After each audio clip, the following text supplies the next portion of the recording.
né? Quem mais está aqui? Deixa eu ver. A Ayane Carvalho. Raquel, qual tá sobre... Raquel o quê? Você tem 2 Raquéis lá, né? Você é a Raquel Costa? Raquel? Oi? Beleza. Tranquilo, tranquilo.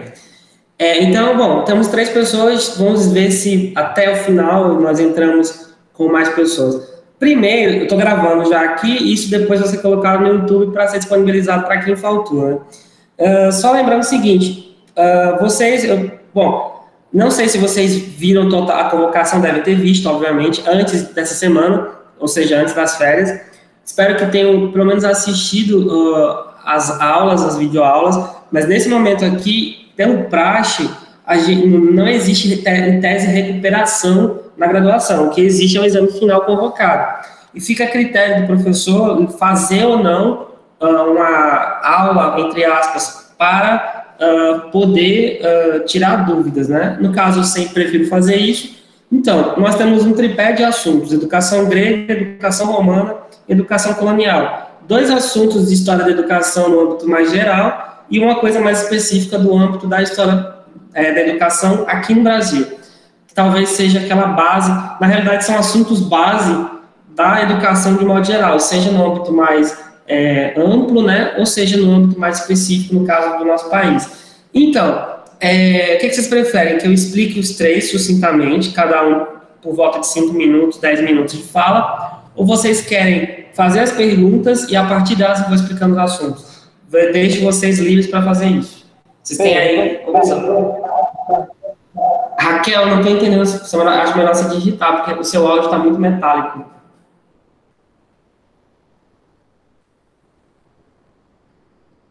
Bora, pessoal. O que vocês preferem? Que eu fale?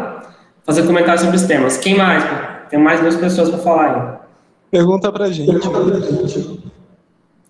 É uma possibilidade também. Fica muito similar, na verdade, a questão. Se de dúvidas, ok. Raquel, alguma fala? Já que o Atício e a Ayane falaram.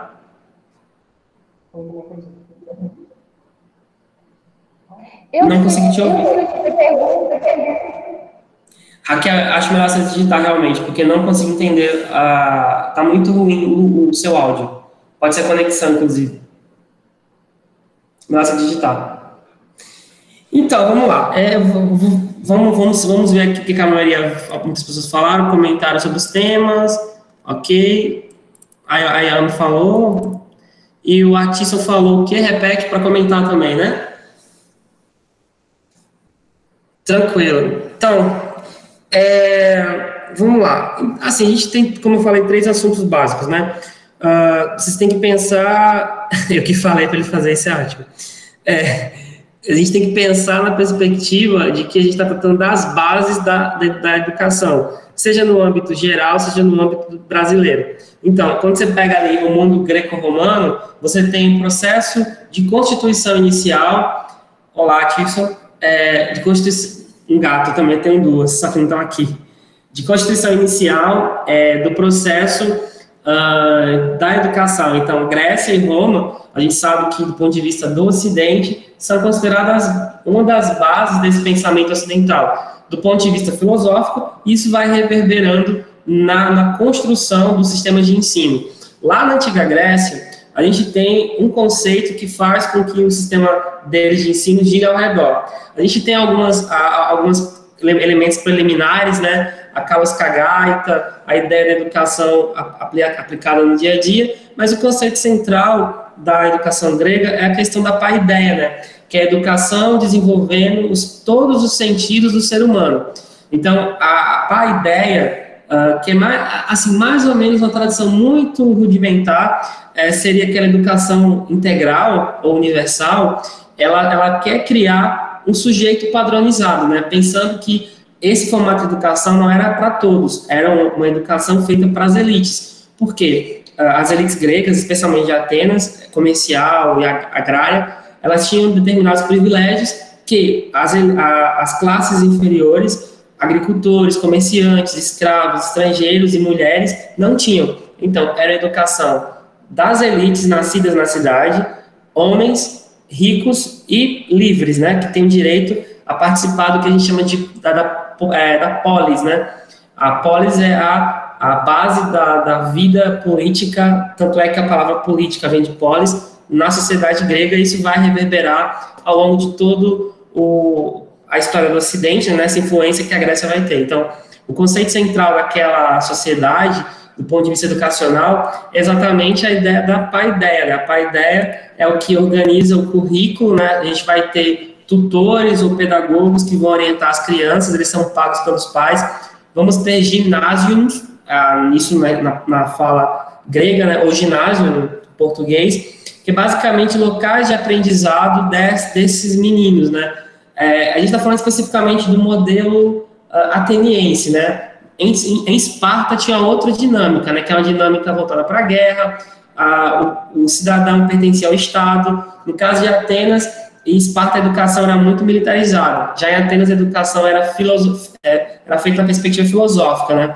Corpo e mente, habilidades de canto, de escrita, habilidades do ponto de vista da erudição, da retórica, ou seja, o sujeito ele vai ser pensado dessa maneira. E, obviamente, é um processo educativo pensado no ponto de vista linear, da criança ao adulto. Então, tinha que educar a criança do ponto de vista mais complexificado para que ela se tornasse um bom cidadão. Então, a partir disso, ela tem essa lógica ligada ao desenvolvimento educacional.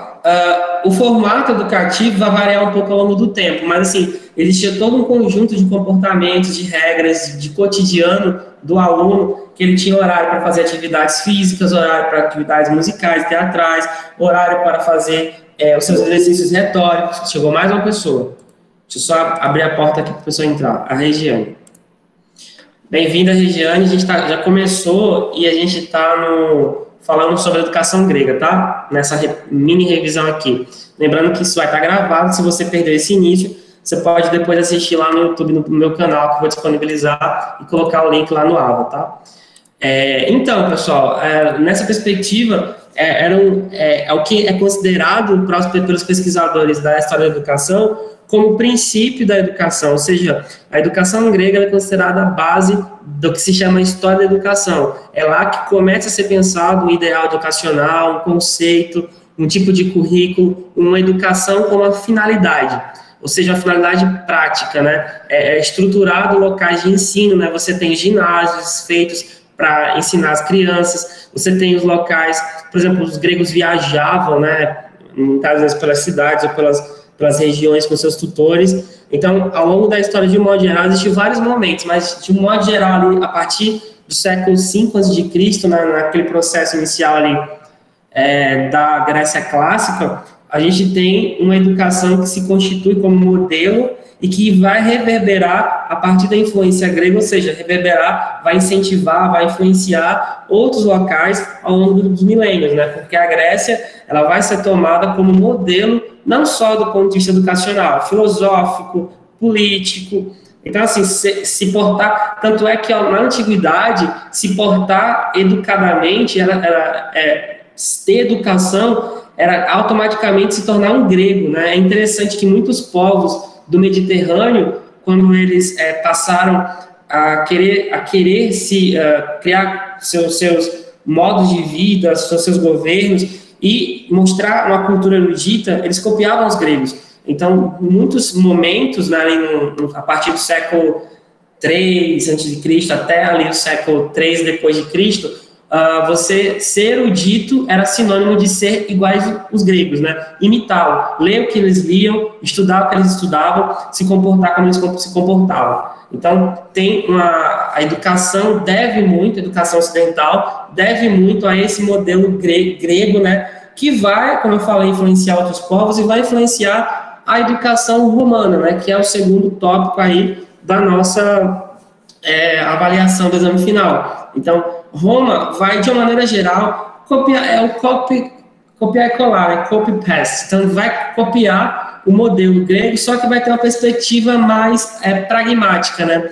Tanto é que o conceito central, né, da perspectiva romana é o conceito de humanitas, né? Que, na realidade, é uma releitura do conceito de paideia mas para uma perspectiva, digamos, mais objetiva, né? A educação em Roma, ela não tinha a intenção, a partir do momento que Roma vai se constituir enquanto império, né, nasce como uma pequena cidade, se desenvolve a partir das relações que se constrói com as cidades da Península Itálica, de influência etrusca, grega, de outros povos ali do Mediterrâneo. Roma vai imitar bastante outros povos e vai copiar muito dos gregos. E a educação deles lá vai ser uma educação muito focada na questão dessa humanitas, né, que é basicamente um processo de você aprender um determinado modelo educacional focado no desenvolvimento de certas habilidades.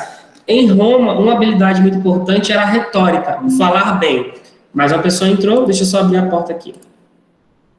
Ah, tá, já estava aqui. Então, em Roma, a gente vai ter um foco muito grande na educação aplicada.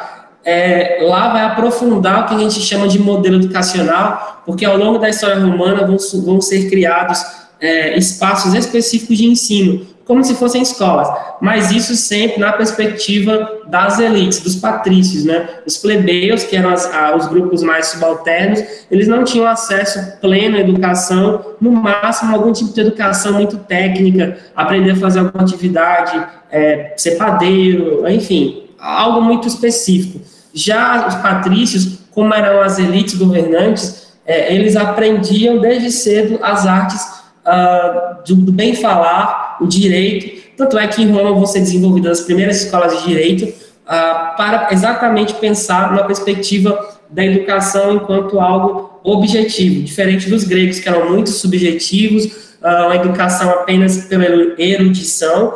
Em Roma, a educação era pensada como uma perspectiva pragmática e aplicada, ou seja, você vai ser um patrício rico, vai educar o seu filho, separado das meninas, organizando ali o dia a dia dele também, numa lógica de ter um tutor, de ensinar ele algumas línguas, cálculos, mas principalmente o comportamento em público, a retórica, né, a arte da argumentação e de falar bem, para que esse pequeno patrício se tornasse, ao longo da vida dele, mais um patrício rico, dando continuidade ao predomínio da sua família. Basicamente, Roma foi um império governado por famílias, né, os patrícios. Claro, teve confrontos com os plebeus também conseguiram, ao longo da história romana, alcançar alguns espaços educativos, alguns espaços políticos, mas, de um modo geral, essa disputa de classe sempre vai tender mais para a vitória dos patrícios, né? Ricos e pobres, oprimidos e opressores, nessa luta ao longo da história romana. Então, Roma vai usar como muita referência Platão, Sócrates, Aristóteles, vários filósofos gregos na constituição do seu pensamento, né? Inclusive os seus próprios filósofos, por exemplo, e pensadores, escritores, Cícero, por exemplo, vai basicamente copiar muito desse mundo romano, né? E o modelo educacional, pelo menos na essência, vai ser muito grego. Energia aqui deu uma falhada pesada, né? Todo mundo tá online aí? Ixi, tá falhando aqui. Espera que não caia. Todo mundo tá online? Oi, pessoal, tudo bom? Será que alguém caiu aí? Alô?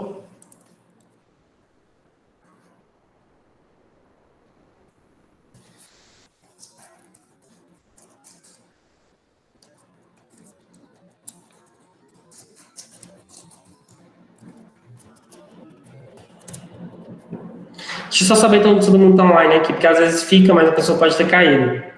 Regiane tá ok aqui. Quem mais tá aí? Pode falar alguma coisa?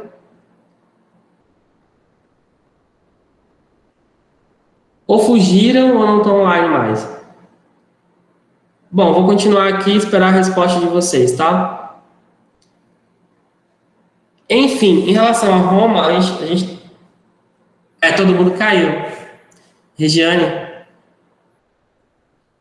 Alô, Regiane? Ixi, saiu também. Acho que o pessoal caiu, todo mundo caiu. Nossa.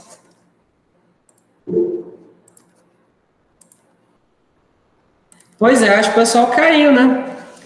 O pessoal saiu.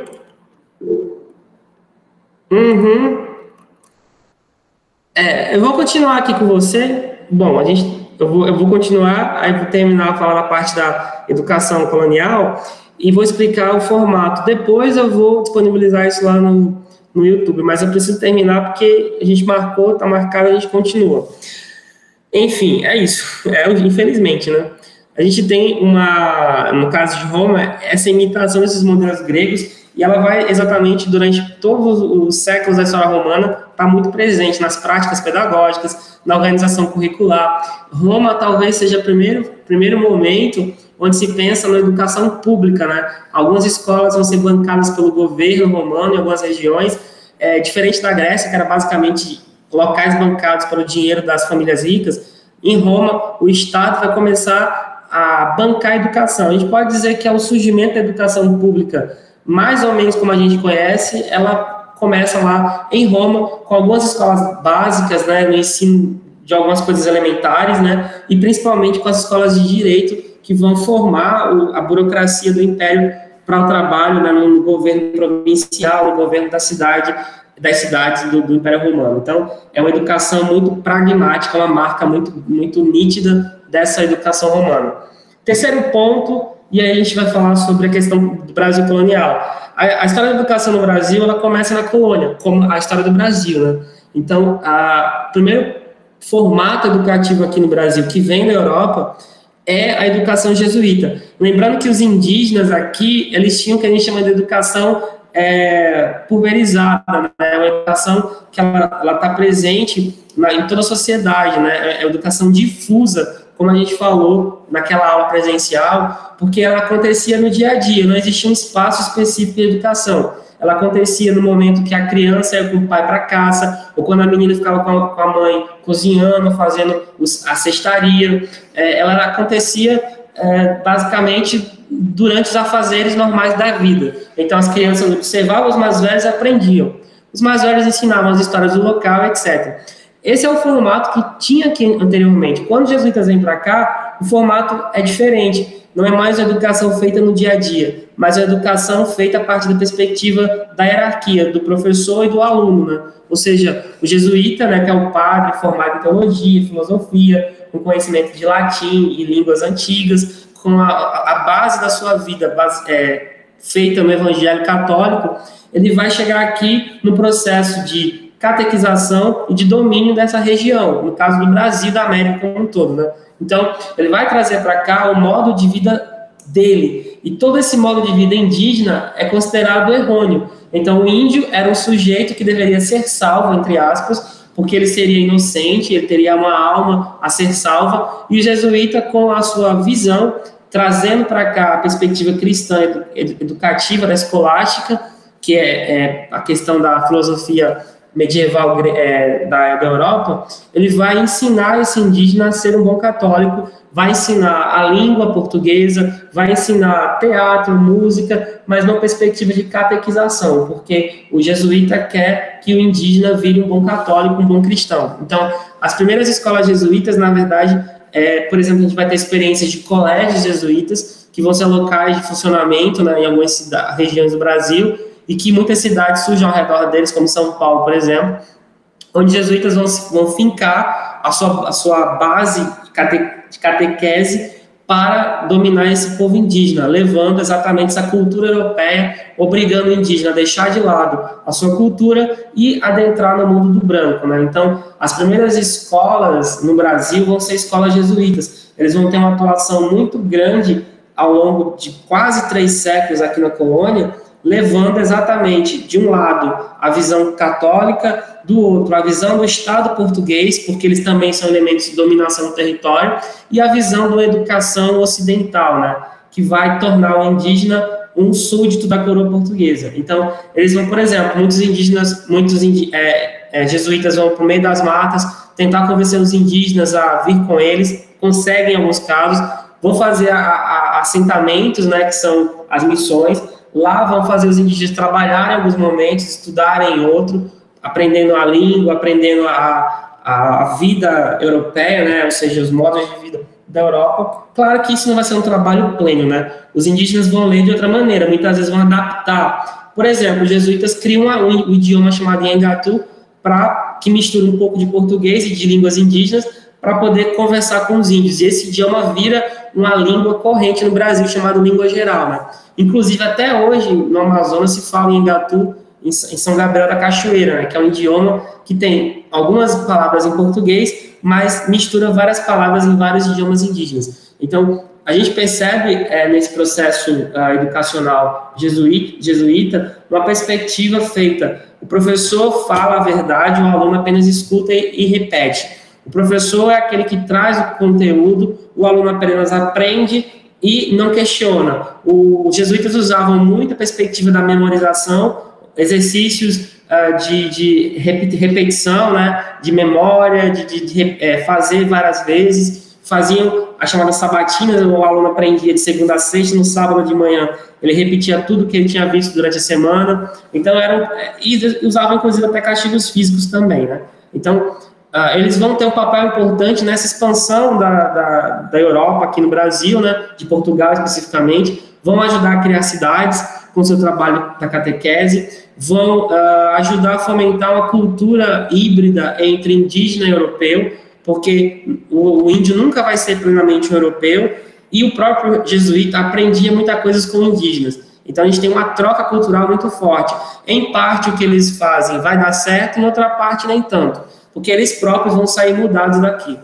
Lá por volta do século XVIII, eles são expulsos do Brasil pelo Marquês de Pombal, que era um ministro português, em 1753, se não me engano, e só vão voltar para o Brasil lá já no final do século XIX, né? Que até hoje muitas universidades são jesuítas, né? A PUC de São Paulo, a PUC do Rio, PUC de Minas, a Universidade Católica de Pernambuco, eles até hoje são grandes mantedores, né, de instituições de ensino privado, né, especialmente o ensino médio, mas também do ensino superior no Brasil. Inclusive, as principais e mais importantes universidades privadas do Brasil são universidades jesuítas, né, as PUCs e a Universidade Católica de Pernambuco, que apesar de não ter o nome PUC, ela também é uma universidade jesuíta. Então, de modo geral, a gente tem essa perspectiva nessas três origens aí, né. Por outro lado, para começar para metade da minha fala, porque a gente tem algumas coisas para comentar, nosso exame final já está disponibilizado lá no ambiente virtual. Ele vai ter 2 tentativas permitidas. Começou a valer desde 8h36 da noite e vai até 23h59 do dia 5 de agosto. Na realidade, eu vou aumentar esse prazo um pouquinho aqui, mas de qualquer maneira vai ter um dia e meio para fazer, tá? Eu vou colocar até o dia 6. Até o meio-dia do dia 6. Acho que isso já dá perfeitamente para fazer. Eu vou só ajustar aqui a configuração dele para poder falar sobre o formato dele, tá? Só um minutinho, porque o tempo não está a nosso favor. Eu vou colocar até meio-dia do dia 6. Não, vou fazer o seguinte, 10 da manhã. Tem tempo suficiente. Pronto, 10 horas. Porque tem que escrever, etc e tal, por aí vai. A atividade de exame final consta de 8 questões. A gente tem aí o valor de 100, né? Tá dividido aí, uma questão, a primeira vale 5, a segunda vale 5, a terceira vale 20, que ela é aberta, a quarta vale 10, ela é uma questão fechada, a 5 vale 20, é uma aberta, a questão 6 vale 5 também, a 7 vale 5, e a questão 8 vale 30, porque são questões que têm, as que têm mais valor, são questões para escrever. Então, você tem a primeira questão sobre a educação grega, a segunda também, e a terceira é para descrever o cotidiano dos educandos na sociedade grega a partir do texto História da Educação. Na aba do exame final, no AVA, tem 2 pastas que vocês vão encontrar os textos que eu utilizei durante as aulas, que dão base para as 3 aulas colocadas como temas desse exame final, além das apresentações de PowerPoint que eu utilizei para apresentar os temas nas aulas que estão disponíveis no AVA. Além disso, há o link das 3 aulas disponibilizado também, ou seja, todo o material foi colocado numa única aba para facilitar o trabalho de vocês, ao invés de ir procurando uma por uma, caso vocês não tenham feito isso, mas está tudo disponível lá para consulta. Precisou responder a questão, eu recomendo que vá até o livro, leia o capítulo, porque ele não é grande, é pequeno, por isso que vocês vão ter mais de um dia para fazer, para poder ler o capítulo, são capítulos curtos. Vejam também as aulas, acho que somente uma é muito longa, as outras são mais curtas, onde eu explico basicamente Ou seja, o livro é base da aula, o slide ajudou a fazer a aula, tá tudo ligado, né? Igual aquela série Dark da Netflix, o fim é o começo é o fim, tá tudo conectado. Então, a gente tem uma exame final, uma perspectiva para favorecer quem, de fato, acompanhou a aula, quem conseguiu entender o slide, quem leu o texto, tá? Então, tá mais por aqui. Quarta questão é uma questão muito fácil, fechada. Essas questões fechadas não preciso nem explicar, na verdade, porque estão muito fáceis, elas estão dadas. O peso maior todo na avaliação está nas questões abertas, né? Que é para escrever. Quinta questão. Assim como a educação grega e a educação em Roma tinha um princípio que a guiava, o nome era Humanitas. A partir das aulas, da sua leitura do texto, explica o que seria esse conceito. Tem um tópico no texto sobre ele, eu falei sobre ele aqui, no slide tem a explicação, então assim, está tudo muito nítido, né? Você não vai copiar o que está no livro, você vai ler, entender e colocar aqui o que você entendeu. Eu não quero que você seja papagaio de autor de livro, eu quero que você seja você. Desenvolva a sua perspectiva a partir do que você entendeu, escreva do jeito que você sabe. Não precisa que vocês, no caso, copiem, vocês já passaram nessa idade, né? Isso se fazia lá no ensino fundamental, no máximo no médio. Hoje vocês têm que pensar para além do que está no livro. Trazer aqui a visão de vocês, escrever. Por que a gente pede aqui nessa questão? E aí passa a questão 6 e 7 também fechadas, muito tranquilas. Chega a questão 8, que é a que tem maior valor, né? Caracterizar a educação jesuíta, mostrando seus métodos, locais de atuação e se há ainda alguma influência dessa pedagogia na educação brasileira. Eu expliquei aqui sucintamente o formato da educação jesuíta. Lá no texto também a autora explica, né, que é baseado no livro da Maria Lúcia Aranha, que a gente utiliza, na verdade, o livro História da Educação, está também disponibilizado lá. Vocês vão ler esse capítulo e verificar como é que os jesuítas atuavam, né? Ou seja, basicamente vocês vão fazer uma comparação histórica, né, entre o passado e o presente. Tem muita coisa ainda que os jesuítas criaram, trouxeram para cá, que está presente na nossa perspectiva educacional, ok? Dito isso, abre espaço aqui, só temos uma pessoa, né? A Regiane, você tem alguma dúvida ou algumas dúvidas, algum comentário, observação, dúvida sobre o exame? A palavra está com você.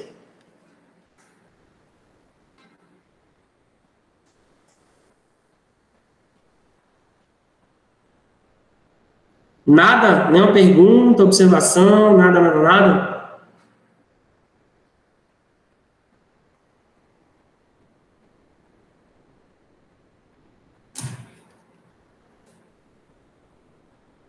Então, a gente pode encerrar aqui? Então, Regiane, se você não tem dúvida, não tem mais o que falar.